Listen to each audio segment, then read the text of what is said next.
Good afternoon, and welcome to today's Human Capital Matters series. Human Capital Matters is an interactive business event and conversation focusing on developing and communicating the business continuity plan. Thank you for joining us. We launched this segment back in March when many C-suite leaders were quite stressed and perplexed on how to continue to run the business when many of the offices were closed. And so we've been bringing special guests on that will share their experiences and best practices as we all look to continue operating the business in a very dynamic and challenging environment. My name is Bo Birch, and I'll be your host and facilitator. We welcome your questions and comments through the shared portal here on Zoom. Our firm, Human Capital Solutions, Inc., has a dedicated email. If you'd like to forward your questions and comments to workingremotely@humancs.com, feel free to do that. That is posted at the bottom of this slide, workingremotely@humancs.com.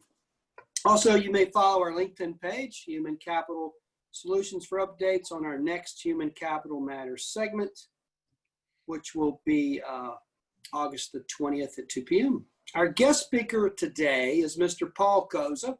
Paul is the CEO and Executive Director of the North Carolina State Ports Authority. Paul and I met when he first came to town. I think we were at a networking event down by the river, and I've really enjoyed building a relationship with Paul for years.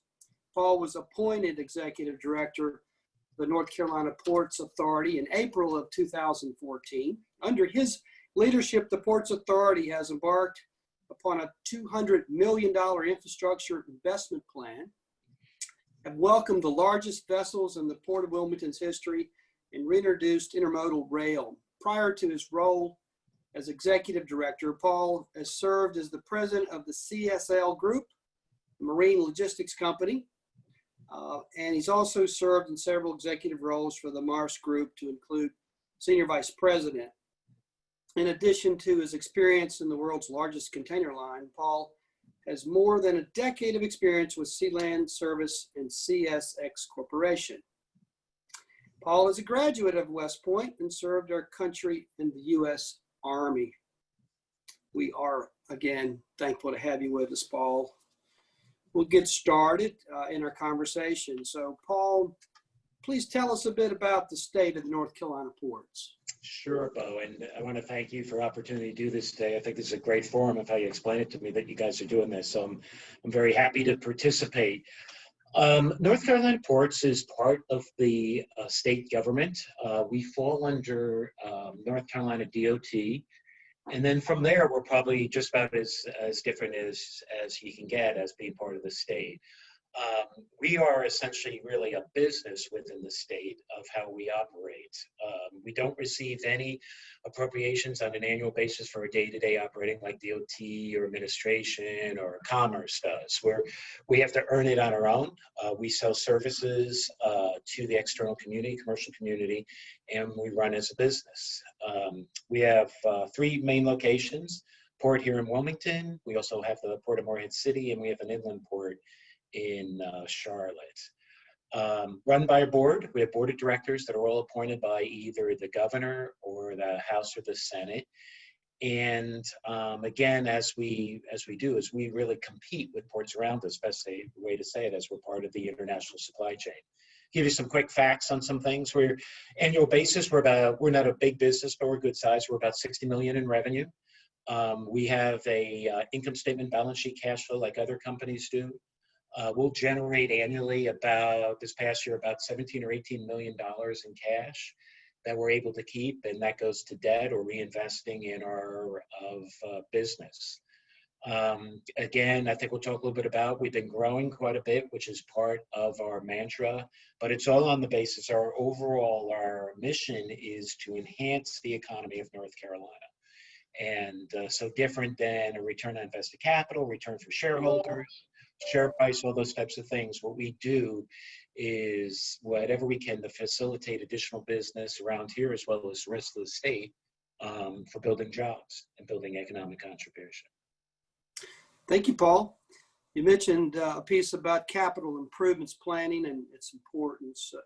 Talk a bit more about that plan and its impact on the future of our ports and economic development. Sure. No, I'd love to. I'm very open about this. For a long time, I'll say, is North Carolina did not invest in its ports or its infrastructure, and that changed in these past years with a business-focused General Assembly and what they wanted to do on the standpoint of utilizing transportation logistics as a way to build business. So where we have been fortunate is the General Assembly has been appropriating its funds for capital improvements and capital structure. So where we can reinvest ourselves, we've also got some support from the state. And that's when we talk about this 200 million plus of capital investments we've done in these past years. And this is really to get our facilities, I'll say, up to speed so we can compete with, again, ports around us. So this has been things as much as improving the basically how the vessels come in and out of the port of Wilmington on the Cape Fear River, improving meaning that we've expanded some areas so we can take these larger ships that's happening with New Panama Canal, as well investing on terminal infrastructure, larger cranes. We've invested on the terminal itself with more equipment for refrigerated containers, a lot of investment for other type of rolling stock equipment too for our day-to-day operations. All of this is based around the idea of making us more competitive so we can attract in more business. This is both in containers as well as general cargo. And that means then we're hoping to improve the economy and get more business through. I'll give you a quick statistic on something that we've had. We've had the NC State Economics Department we asked them to do an economic analysis on us, and so how do we assist the state from a standpoint of development? And what they came back with is that on an annual basis, $15.4 billion with the B dollars of economic contribution comes to the state of North Carolina associated with business that comes through our ports. So quite a bit. Over 76,700 jobs are in our state associated with business that comes through our port. So that investment, we like to say, that we've received is, I think, accretive to the state as we keep increasing, again, business coming through that helps our importers and exporters around the state do business.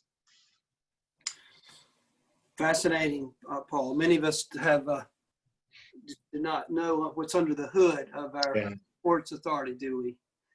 No, So, it is something. It's true. Moving to COVID-19, certainly it's impacting just about every business you and I've talked about.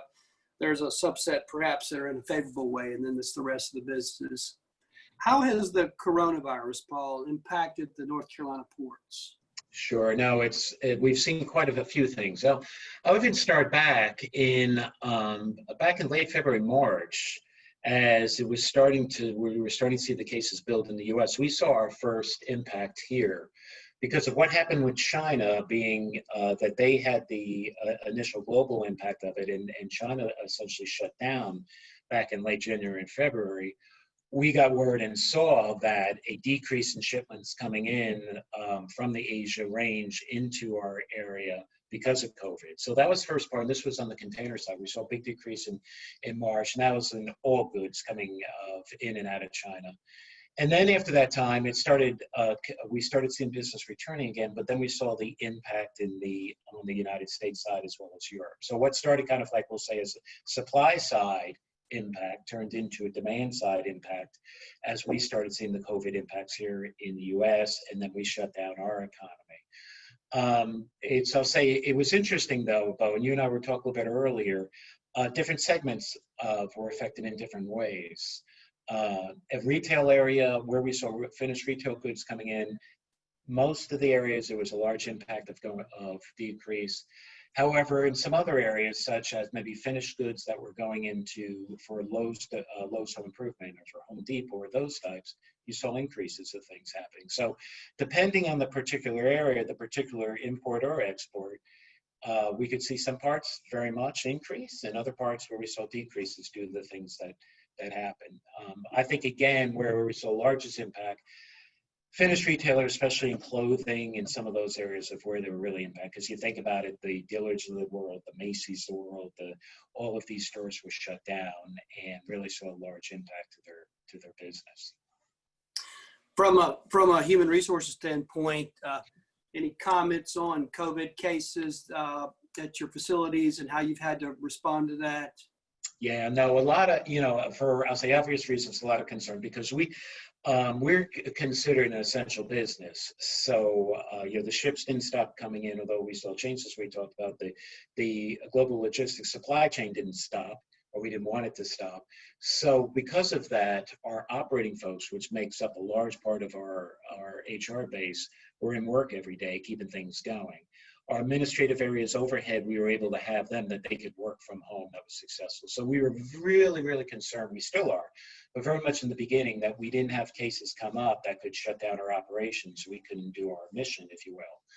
And if you think back at that time, we were all still learning too. Think of what we understand now about the virus versus back in that March timeframe of what was happening. So as we were learning, we instituted a lot of education for our folks on just the social distancing, when they could keep operations going, when we did get into a scenario of where we're wearing masks, where we're safe for different operators, as well as a lot of institution of cleaning, nightly cleaning, other types of antiseptics around to try to keep people as safe as possible, healthy as possible as things went on. We did have a couple of cases, or I should say we've had a couple of cases, and fortunately nothing serious. Everybody was able to come back to work. And then more importantly, I'm sure others who are listening too, if they're running operations, you want to try to really limit it within your workforce so it doesn't proliferate throughout your entire team. And that's best done, we saw, is by having the right procedures in place and the right types of things in place to limit the other impacts where you can. Still watching it obviously very closely, still very much is very avid on the standpoint of maintaining the right protocols that are in place so that we don't see a huge outbreak that could really affect our business. So Paul, there's quite the broader impact the pandemic is having on supply chain and the global shipping industry. What may many of the ports in the United States expect in the coming months from your vantage point? Yeah, no, it's a great question, and we kind of, a lot of our team here, especially my immediate team, have been in international transportation logistics our whole lives. We said, I think more in these last 3 months, Americans have heard more about logistics supply chain than they've heard in the last 30 years because of the things that happened with COVID. So. What's happening is it's the continuation, I'll say, what started, of speed of delivery and also technology to use where goods are. And best way to look at that is when you think of like Amazon, what's happened with Amazon in these recent months, where consumers continue to demand, as we should, and need that products in this space more delivered to the house, as opposed to different delivery channels that were more traditional. And what we're seeing then is this just speed, if you will, towards much quicker delivery times, much better basis of information available, and also that standpoint of what we've seen too is utilizing multiple different sectors or multiple different entry points for backup locations. So what I mean by that is maybe typically, let's say, is that what would have been a global supply chain is you had maybe 1 or 2 different avenues that were used for importing a certain good. A lot of things we're seeing now is that they're going to backups, a lot of other areas as well, so that you can have redundancy in the supply chain because of obvious risks associated with something shutting down. So I think it's great for the industry. I think it's great for long term. And it also continues to make it that ultimately, I think we'll have better sourcing requirements and also better ways of being able to deliver products around the world, not just in the U.S. Thank you, Paul. So are there specific opportunities for growth during and following the pandemic? And more specifically, are there areas at the ports are looking to be transformed by COVID-19? Yeah, no, where we're spending our time is one of the things we talk quite a bit about in North Carolina ports, and we spend a lot of time is on the basis of our service levels. And service levels for us is really defined as speed and being able to get products through. We always say is that at any port, nothing starts or stops with us. We're a conduit, part of that chain. And so our most important thing is to be a very efficient conduit, be able to keep goods flowing. So we spend a lot of time on our, our performance indicators, KPIs, on how quickly are we moving all kinds of products through each of our locations. So that's something we're going to see continue, and we are seeing continue, but become much more acute. And much more on that basis of time is so important, and keeping that fluid nature of the business without congestion, without having hangups of goods, those type of things. With that goes technology, and we're also investing quite a bit on technology. As I like to say, any of us can pick up our own handheld phones, go on an Amazon site, and you can look to say, when am I getting my delivery? And they pretty much have it down as to when that's going to be. And the visibility of the international supply chain has always been important, but it's much more important now. And what that equates to is technology and technology performance. And we're putting a lot of extra funds in that to make sure that not only are we keeping up with the curve, we want to be ahead of the curve to offer customers that visibility that's so important. Thank you, Paul. What was one significant key learning that comes to mind that you and the company experienced that you'd like to share with our audience today, Paul? Well, as anything of leading an organization, leadership is the most important part. And when things are going well, sometimes leadership's not as hard.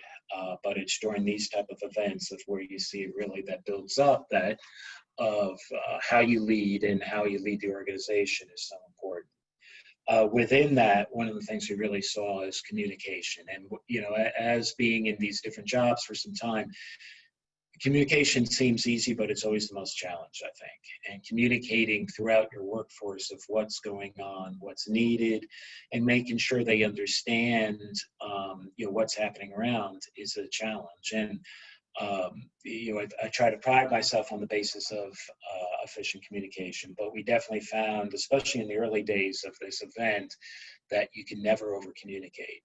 And keeping all of our folks very much abreast from everything of what was happening with us, what's happening in our business. There's a lot of concern there. And also on the standpoint of what are we putting in place from this basis to keep them safe and keep them healthy and keep the communication going both ways. So, again, that communication is important, but boy, I just continue to learn. You can never over communicate with your team. It's very much always needed. Yeah, one great philosopher once said the number one reason relationships fail and break down is the lack of communication. Yeah, nope, and I agree, especially in stressful times. Yes, yeah, and thank you for that.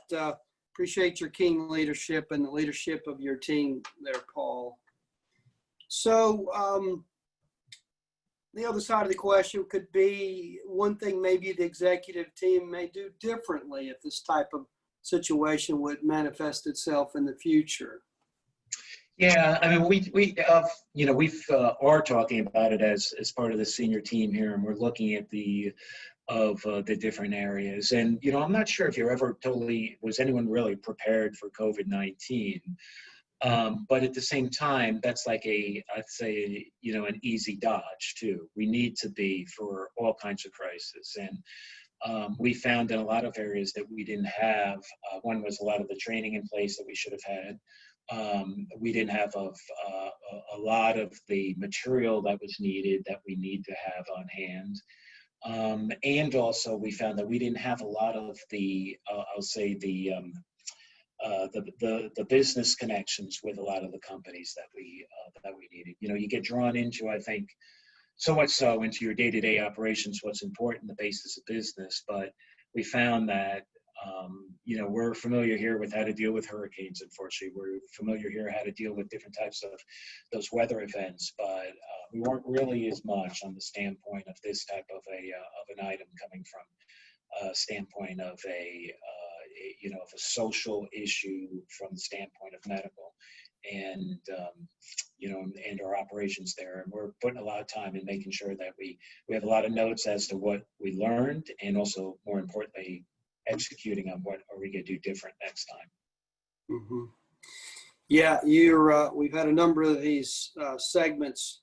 We've had a number of companies that had a disaster recovery plan. Yeah. We've had a very few set of companies that actually had a business continuity plan. And we've had no company yet that said they were in any way prepared for a respiratory contagion. So, Yeah, fair. But well said. Paul, so just prior to the pandemic, and you're right, the pandemic, my wife and I were out of the country in February, and we were hearing about it, but not too concerned because it wasn't in the U.S. And what was the concern Q3 and 4 of last year in January and February this year was this trade war with China. And since COVID-19, came on the scene in March, particularly, and there was a ratification of an agreement that we don't hear a lot about. What's the status from your vantage point again of the trade and the relations? And I don't know if we're not calling it a trade war currently, but what's your perspective on this? Yeah, no, this is a great question, Bo, and it's definitely, like you said, it really started more than a year ago on that standpoint with some of the things from a trade perspective, then followed through. I don't think there's a question that globally long term, where China has benefited quite a bit from sourcing of goods and materials to other developed nations, being the EU as well as the US and others, that's going to change materially and is in the process of change in a variety of ways. We use a statistic that I've heard is one of the major of the home improvement stores had 90% of their imports of their goods coming through China versus other areas. And they quickly found, this is before the pandemic, but they quickly found that was a huge risk to them. So what's happening is there's really any company is migrating to, again, broaden their supply chain from the basis of where they're sourcing goods. So, I'm not by any means saying that China is going to be going away from the standpoint of a source of being able to manufacture, but the long-term impact is very visible that you're seeing a migration out of China to a degree to other areas so that you can diversify. And more importantly, diversify risk on the standpoint of where you're sourcing. Where we're seeing it is definitely parts of Southeast Asia, India as well, the subcontinent, Vietnam is building very rapidly and seen as other parts of Southeast Asia. And that's, again, is a basis of risk. And looking at from the standpoint of portfolio risk, and not because of tariffs or trade law, but really from the standpoint of if you see because of a pandemic or something else happens that your major sourcing country is for some reason shutting down, you can't let that stop your business. So what started with, I'd say, a reckoning or a better understanding of the risk associated with sourcing, maybe if there is a trade war that starts, to what happened, as I spoke about January and February, because of COVID-19, that China will be there. But from my perspective, and I think what we're seeing is that other countries now are going to broaden more on the standpoint of an ability for manufacturing, other sourcing. That's probably good from the standpoint of, again, having redundancy in your sourcing for supply chain. Yes. We have seen anecdotally here in the last 12 months, more of our clients being interested in bringing jobs to the U.S. around manufacturing base. And we could certainly see that, to get control of your supply chain, perhaps is number one, and American manufacturing talent that's available. So appreciate that. We've got some time to go to the chat room, Paul, to look at some questions that are coming in. If you can see any of those, you go ahead and grab it without me getting in the way. Let's see what I may ask. Let's see. Coming up here. Here's a couple. All right. Mm-hmm. Let's see. Let's see, how you balance equity between the remote workforce for the workers that must be at the port to do their jobs. It seems challenging. Some at work home while many physically to be at work is a part. I'll say part of this is I was a little old school before on the basis of that people had to be in the office on the standpoint of workforce. Mhm. And I think we've all seen and learned that at home. However, at the same time, while they're working at home, it could be that others or the workforce can view it as not fair that if I'm in the office or I'm out in operations every day. And the best way we did that is to show to everyone that all folks were still doing their job. And maybe you're sitting at home and you're processing bills for, that's going to be basically invoices that where you get paid for, or maybe other things that we're doing on the standpoint of paying others. That's important work. You're still doing it. You keep the doors open, as well as people who are out on our terminal, maybe running trucks or forklifts or things. So two parts of it again, definitely realized of how flexible our workforce can be on the standpoint of making sure that you have good backup of systems and also systems that are cloud-based. And then the other part is where that communication comes into play is that making sure everybody knows the importance of the things they're doing and they have a part to play in that overall machine. Yeah, there's maybe an implication from Julie's question about some companies are getting an age-old concept of hazard pay, right? Yeah. And in some parts, being part of the state, there were things that we did have to put in or not, but as essential employees, we were able to keep everything, at least from that standpoint, balanced. But it was a great question because it introduces a new leadership challenge that typically you didn't have. Correct. Yes, great question. All right, the next question from Jorge Fernandez. Let's see, how engaged is North Carolina Ports with economic development efforts of the state or the cities in the vicinity? Also on engagement, could you comment on innovative initiatives the port is embarking? Great question. Is this part? We're very much engaged around the state. We work closely with EDP&C as well as Commerce Department of if it's existing companies that are importing or exporting, see what we can do to help. And also engage that if they're recruiting for a new company coming in, that might need to understand what are the assets the state has available for the international supply chain.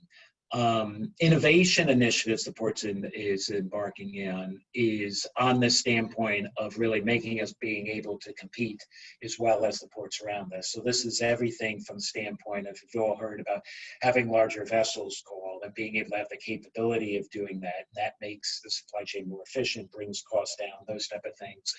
Innovation being what I spoke a little bit about on the standpoint of our systems, making sure that we're up and running as much as possible, being better competitive than other ports around us on being able to deliver information.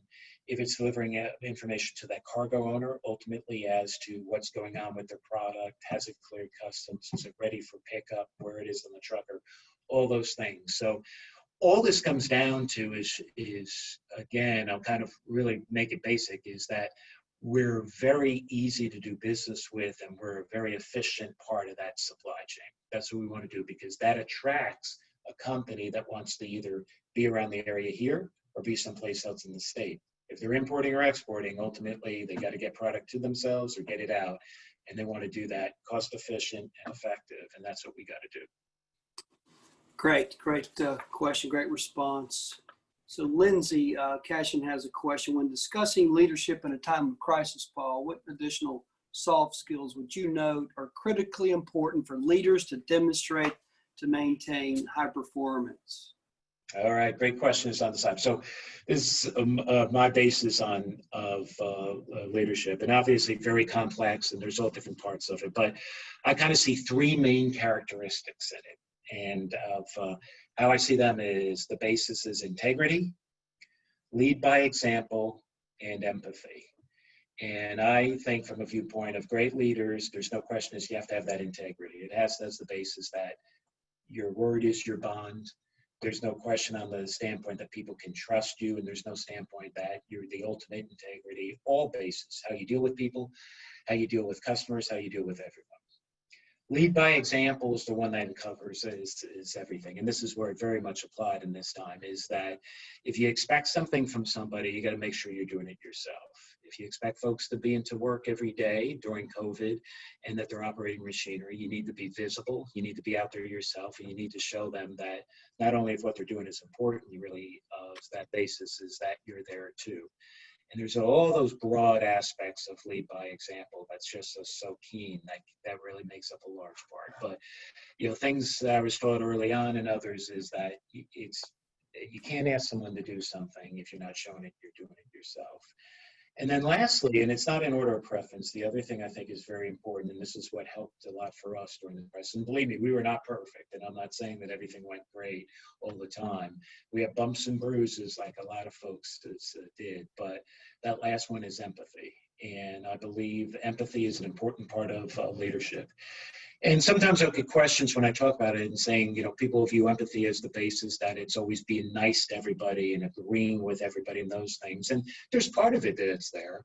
But if you're a leader of an organization, part of that empathy is also of what's good for that organization overall. And sometimes there's also making the hard decisions as part of it, but because you're caring about the entire organization.